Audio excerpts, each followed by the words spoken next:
Hi everybody, welcome to my homestead and welcome to my channel. Here's a sneak peek behind the scenes. This is what you don't see. This dirty, messy room. There's Jenica, there's unfinished walls. Unfinished walls. Yep. There's our new ceiling fan that we're pretty happy about. But we're still working on getting that beadboard.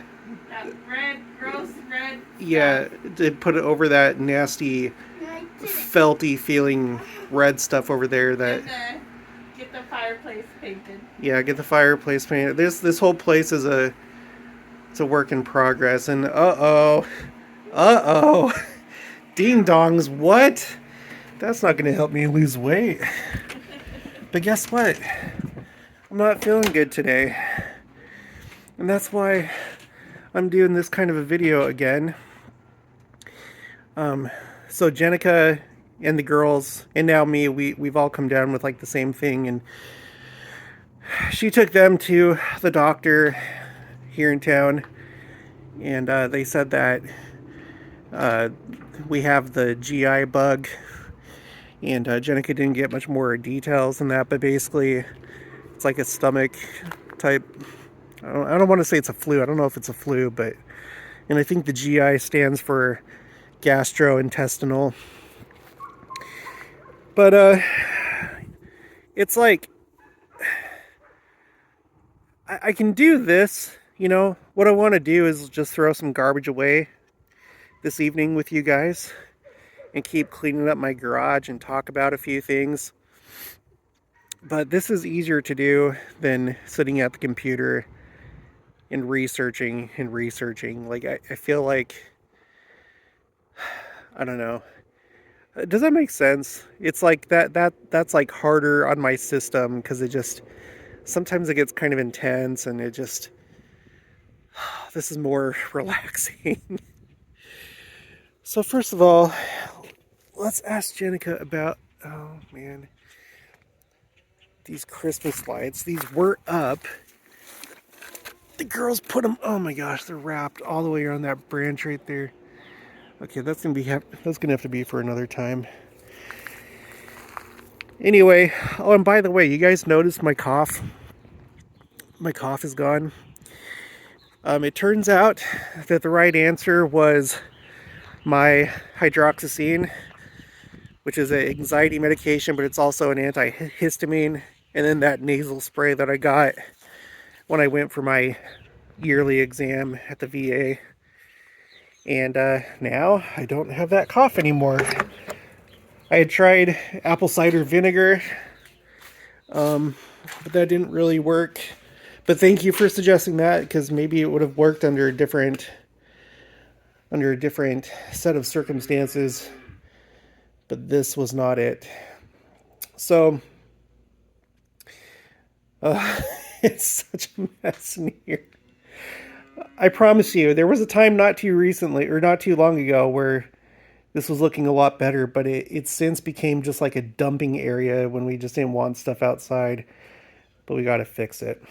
Okay, so anyway, just so you know, I do plan to talk about something in this video, not just my personal life. I want to talk about, first, Bruce R. McConkie, because I have a question for you guys. And the question is this: why is it that Bruce R. McConkie seems to have so many answers to things that no other general authorities seem to have? Why? And this is what it looks like from my point of view. Okay, Bruce R. McConkie.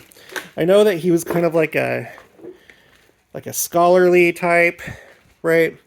We also had James E. Talmage. The church commissioned him to write Jesus the Christ, and James E. Talmage wrote that book in the Salt Lake Temple, because before that point he had like a curriculum, basically, I think for seminary, where he had just amassed all this information about Jesus Christ and So the church wanted him to do like a comprehensive book about the life of Christ, and so he did it.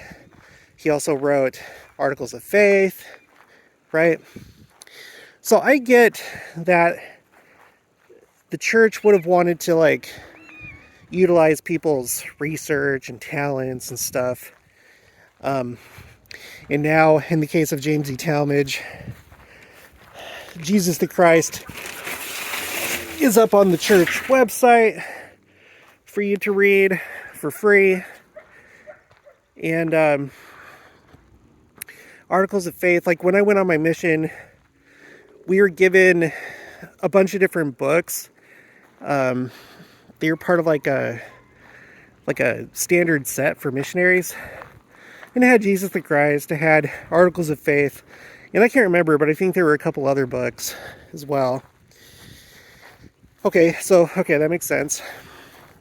And then you have Joseph Fielding Smith, who became prophet of the church, and he wrote Doctrines of Salvation, which, aside from Bruce R. McConkie, I think is one of the most like comprehensive books about just like all the different doctrines of the church, like A through Z, right? And you know that because I've been using that book quite a bit in my videos, because it just seems to have so many answers, right? So I know that apostles are all also prophets, seers, and revelators. But my question is, why is it that Bruce R. McConkie seems to so authoritatively declare certain things, like when he's not the prophet? Because, like, for example, there's like stuff that you come across in the Millennium Messiah where he just makes these like declarations, and one of the ones that we've covered at length is the idea of the 10 lost tribes. This is one of those issues that have some of us divided in the LDS Second Coming community. You know, is there a main group hidden somewhere in the earth, somewhere near the North Pole, in space? Or did the 10 just primarily go into the north countries of Europe and Asia, but like primarily Europe? Well, James E. Talmage, in Articles of Faith, he makes the case for the main group, how there's a main group that's going to appear. Bruce R. McConkie does his own. Now, this is later, because the time of James E. Talmage, I think that was like, well, I'm not sure. I'm not at my computer, but it was much earlier than Bruce R. McConkie. I don't know if it was like the 30s or something like that, 20s, 30s, 40s, and then Bruce R. McConkie did Millennium Messiah in 1982, and he talks about the 10 lost tribes in a very matter-of-factly way, that no, there's not a main group hidden somewhere. He explains what it means, like in the Articles of Faith, the one about the 10 lost tribes talk about, you know, the two groups, those that are scattered, and then those that are in the north. And he simply says that they're primarily in the countries north of Israel, for, you know, their original home. And that when the two separate keys to gather scattered Israel and also bring them back to the place of their original inheritance, he talked about the fact that Israel right now they're not really in their original lands. So I don't know how many members of the church we have in Israel. Okay, I don't know how many like natives of Israel live there, but Bruce R. McConkie made the case that that's what's going to happen, that all the original lands given to Israel like the way that the land was divided among the tribes, that's going to be restored, right? So, and that's just like one example. It's just one example. Let's see, what do we got over here? Got that box over there. Let's grab that. Nice. And then let's open this.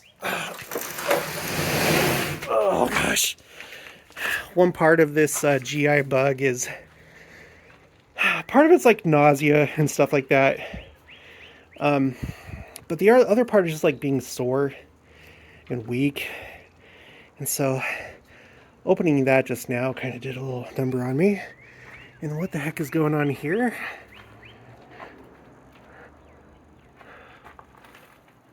Huh. I think that's a new development. I'm not sure. But he's said a lot of other things authoritatively, really without backup from anybody else. In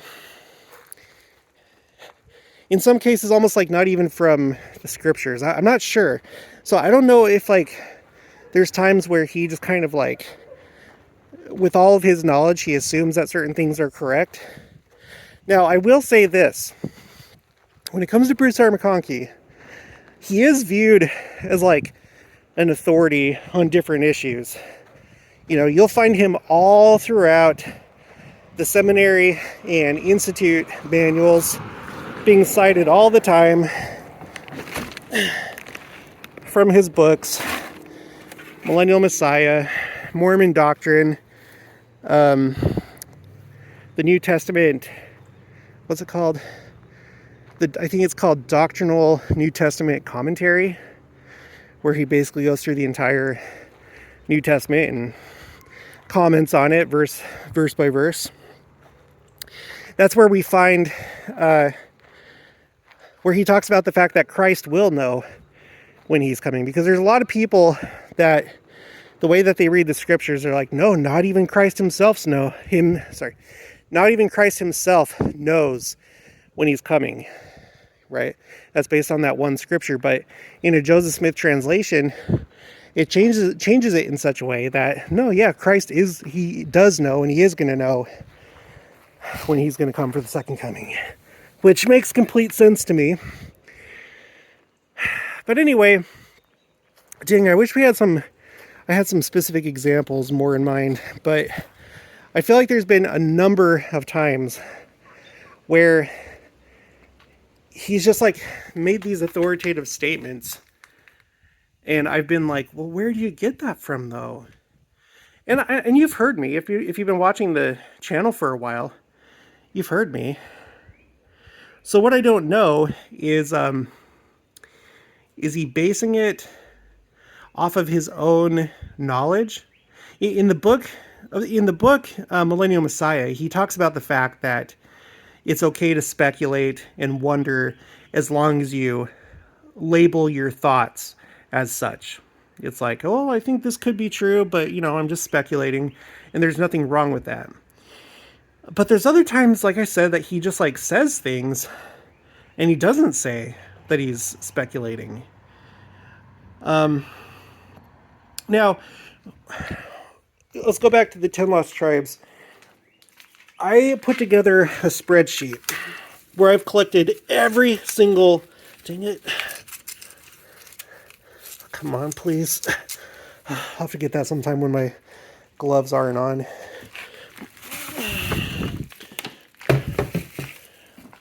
I put together a spreadsheet with all the different quotes that I could possibly find about the 10 lost tribes. And I put them on a timeline and did it according to the person that said it. And there's a clear distinction between the earlier church leaders, where they would talk a lot more in favor of there being a main body that's hidden somewhere of the 10 lost tribes. But then, in the late 70s, starting with LeGrand Richards, you start to have the opposite. And Bruce R. McConkie was like the most vocal against the main body idea. And then you have some conference talks and stuff given by President Nelson. He gave a speech at BYU, and then it later ended up in the Ensign, where he used a key scripture to describe the early saints, not the 10 lost tribes. That's always used to like prove the point that there's a main group of the 10 lost tribes. So you have this distinction, and the conclusion that I came to was, well, why do we have these contradicting things being said by church leaders? Well, based on this pattern, how it seems to go according to time, what I'm guessing is that there just wasn't that much information about it. There wasn't much clarification about it in the early days of the church, because it was like a thing that's like not really that important to understand at that time. But later on, as we're getting toward the end, was there some revelation received? Maybe not even like an official revelation, but maybe conversations had among the brethren that we don't know about. Maybe as Bruce R. McConkie was writing Millennium, Messiah, he consulted with the other brethren, and he's like, you know what, I just want to consult with you guys before I write this. I think that there's not a main body because how do you feel about it? Because remember, the brethren have had their say on his books. For example, in Mormon Doctrine, there was like the whole thing that he did about the great and abominable church and equating that to the Catholic Church.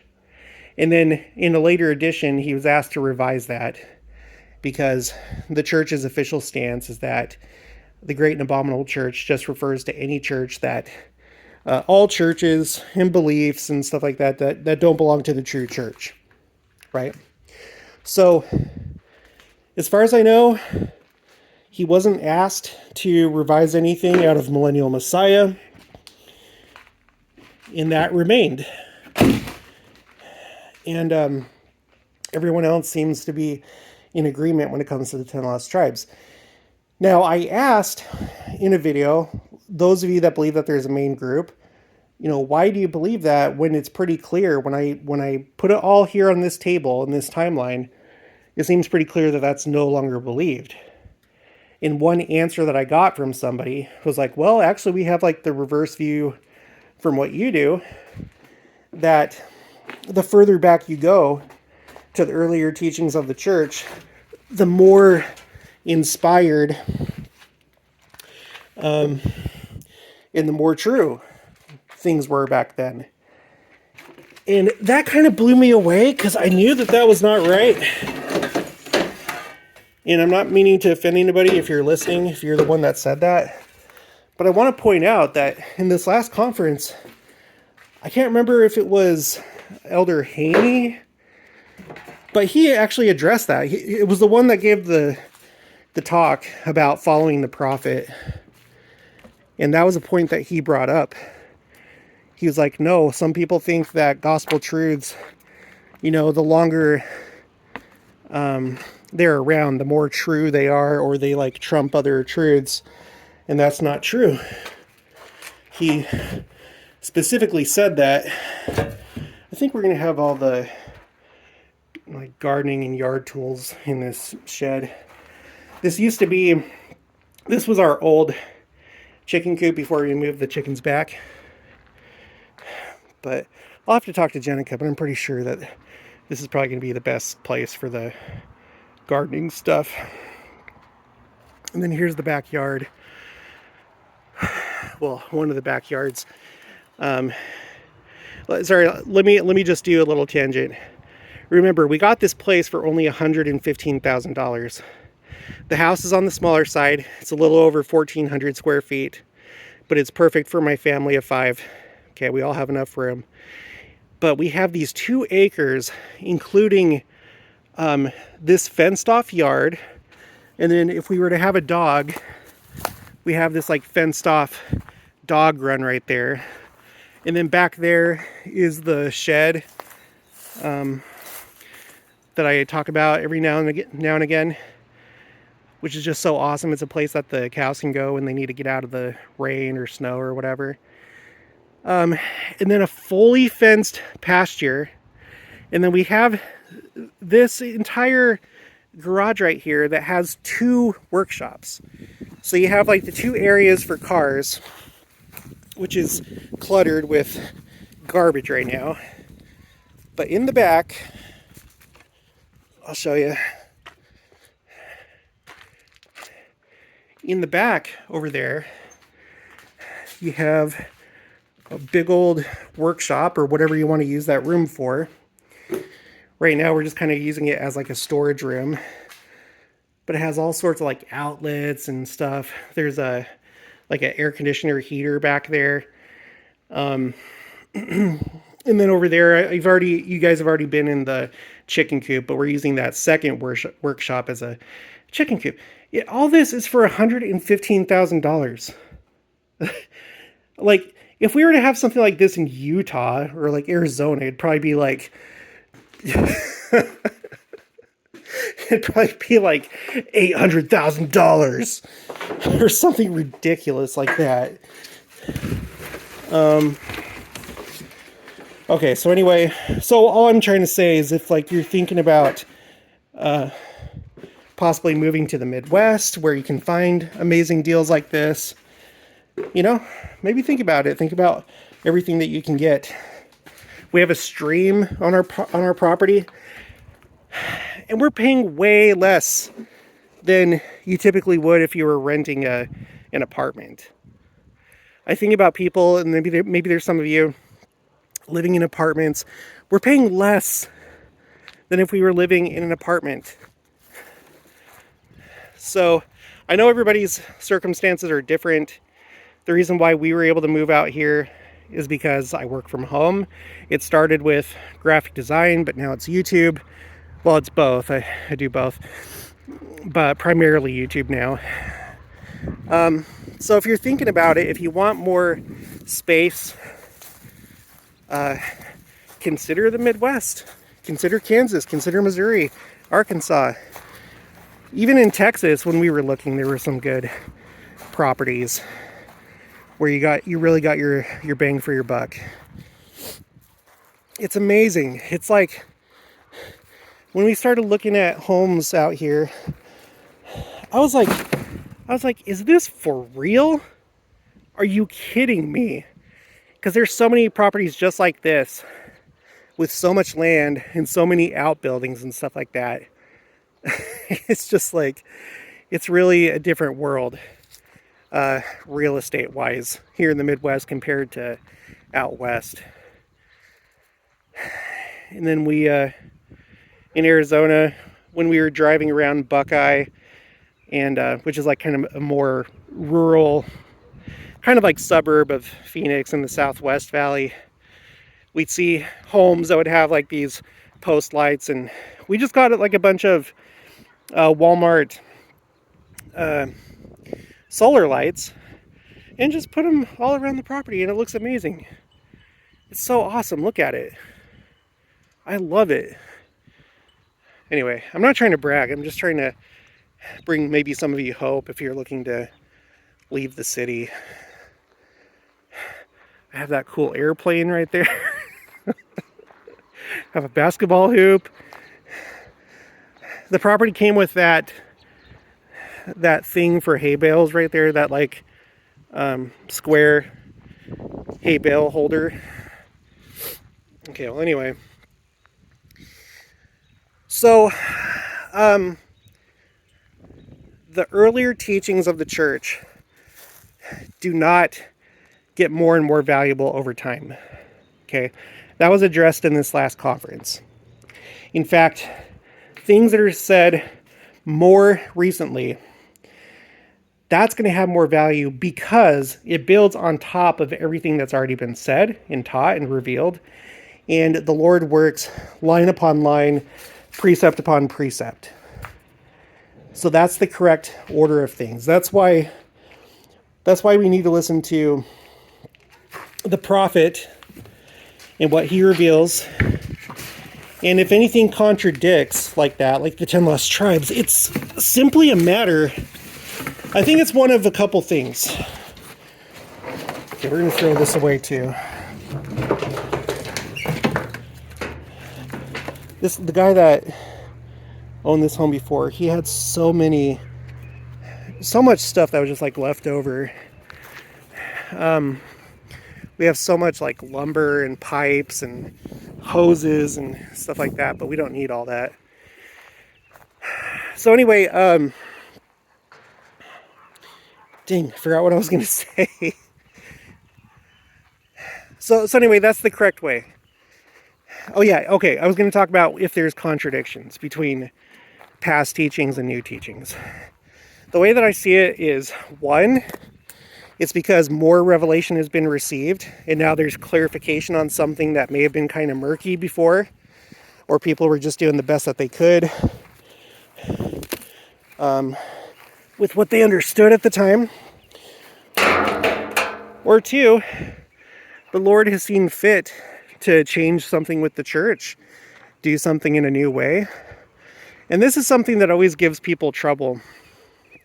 I can't remember who made this quote. We read it one time in a previous video, but the quote was something to the effect, every time that there's a new prophet, okay, the old prophet passes away, there's a new prophet, or new president of the church, there's people that always spiritually die whenever that happens, because they think that things should always remain the same. They're resistant to change or new revelation, and they think that something's gone wrong. And I'll tell you what, I'm going to be honest, I felt a little bit of that with President Nelson, because at the time we were in Arizona, I remember it clearly, and all these changes started happening in the church. And I was like, what in the world? What is going on with this? Is President Nelson just like doing what he's always wanted to do? Now he can do it? Which was such a childish way of looking at it. But, you know, I'm not perfect. But I had that thought. I'm like, what is going on right now? You know, and honestly, it felt a little uncomfortable. And I had a little heartburn with ministering, because that word, ministering, I always think of just, you know, other Christian churches, and it just felt uncomfortable. Like, what, are we trying to be more like them? Like, what is that's like, we need to be distinct and different, you know, build on common ground, but we, at the same time, there's a lot of things that we need to stay different on. So I had a little trouble with that, with the word ministering. I thought that was very strange. My whole life, I grew up with home teaching, visiting teaching, so it was a big shakeup, right? And I've seen other people have problems, and I'm not saying that I don't understand. I do understand. I understand that it can be uncomfortable. You know, you're doing something new that you're not used to, and you don't understand why. But this is a living church, and we have a living prophet. And the Lord changes things over time. Things become more and more restored. And on top of that, there's going to be more and more new truths that are revealed. And we know that that's something that's going to take place in the millennium. One thing that President Nelson has been saying is that, well, him and others, is that we have an ongoing restoration right now. The restoration is not complete. It's not a one-time event where it's like, oh, okay, church is restored. It's an ongoing thing. So, I think we would do well to expect more changes in the future and restoration. So like completely new things, okay? Completely new things, and things that have already been, that haven't been done in a long time. And one of those things is animal sacrifice. Both Joseph Smith and Joseph Fielding Smith have talked about how that's going to be brought back, at least for a time. Joseph Smith said just simply it's going to be brought back. That it's an ordinance that's attached to the priesthood. It's been done since the beginning of time.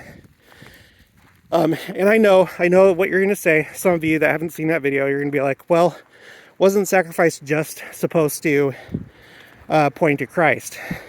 And yes, that is what it was supposed to do. But it's going to happen again. So Joseph Smith said it's going to happen again. And then Joseph Fielding Smith said that at first it will be animal sacrifice, but then it'll be changed to a sacrifice of some other nature. And that's all we know about it.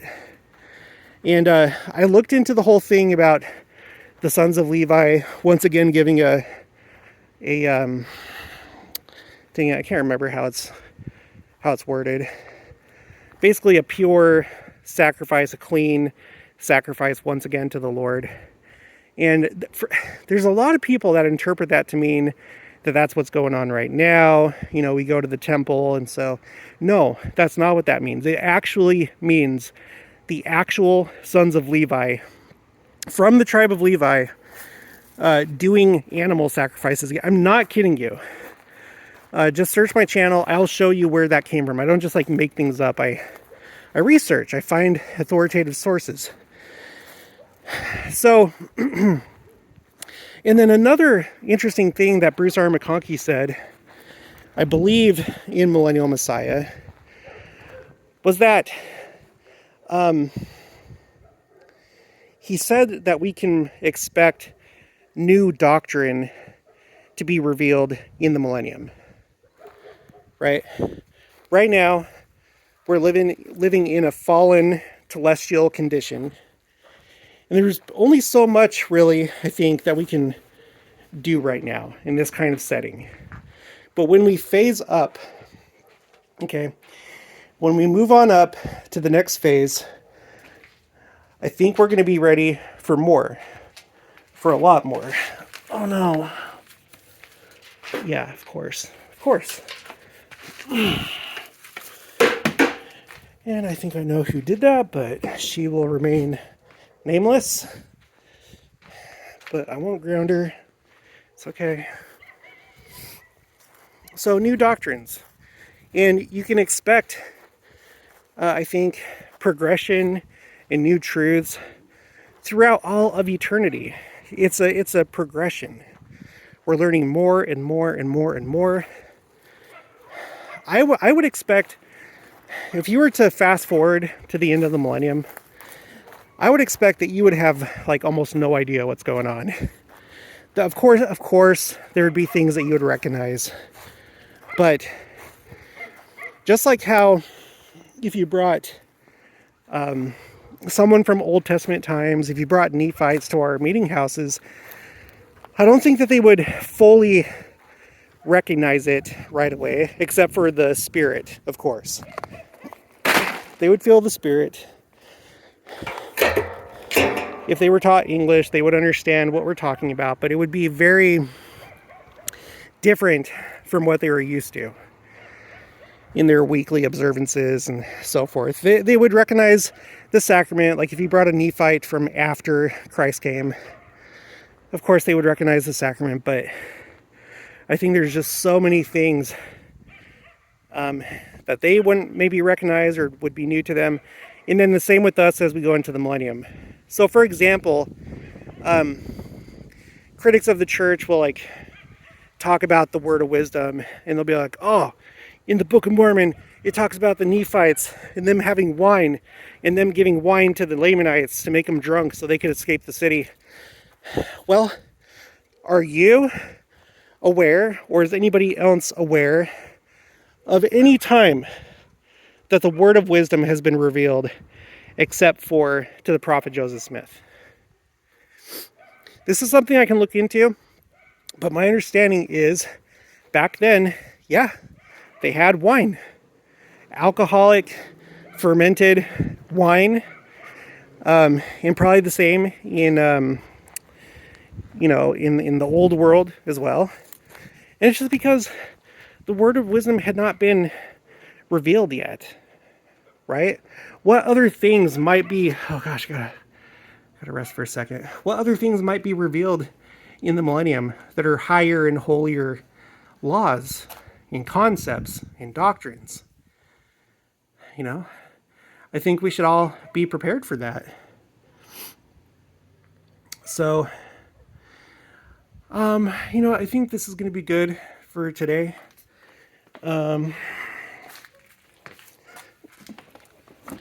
If you didn't catch my other video explaining what I'm doing, I was talking about how, and I'm not teaching you anything new, don't think I'm talking down to you. I'm just reminding you that the same way that chaos comes into being like this, the same way that it happens is the same way that it can be reversed, just a little bit at a time. Yes, you could make a whole day out of it, and in some cases that would be the appropriate answer, just depending on the circumstances. But I'm going to throw this away.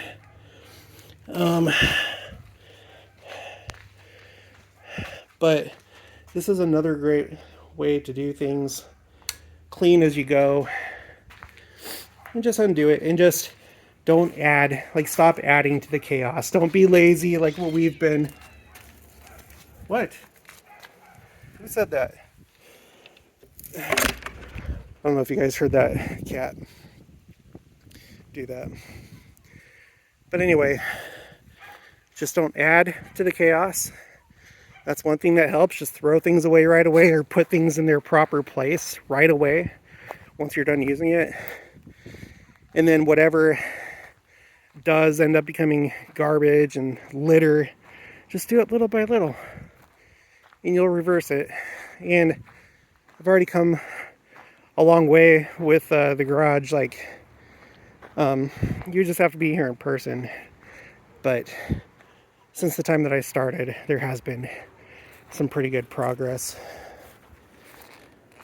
I think one last thing I want to do, I want to go check on the cows' water. Jenica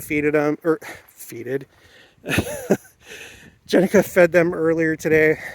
No, you know what? No. I'm going to wait till it's light, because I don't want to have to go in the dark chicken coop and look for the switch and all that. I'll just end it here.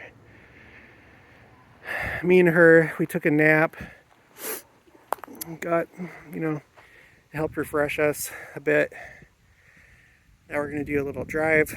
We really need that time together. We really seriously do. It's our time to just get in sync with each other and become one, become Zion within our household. Me and my wife. And so that's what we're going to do. We're going to have some Zion time. Okay, well, that's going to be it for this one. If you haven't already, please make sure to subscribe, like this video. If you liked it, leave your thoughts and opinions down in the comments below. Again, I would like to get your opinion about Bruce R. McConkie and why he just kind of stood out, and why he seemed to just kind of authoritatively say things when there wasn't really much to back it up, other than just possibly his understanding of things. I don't know. I just like to hear what you have to say about him. And I'll talk to you guys later.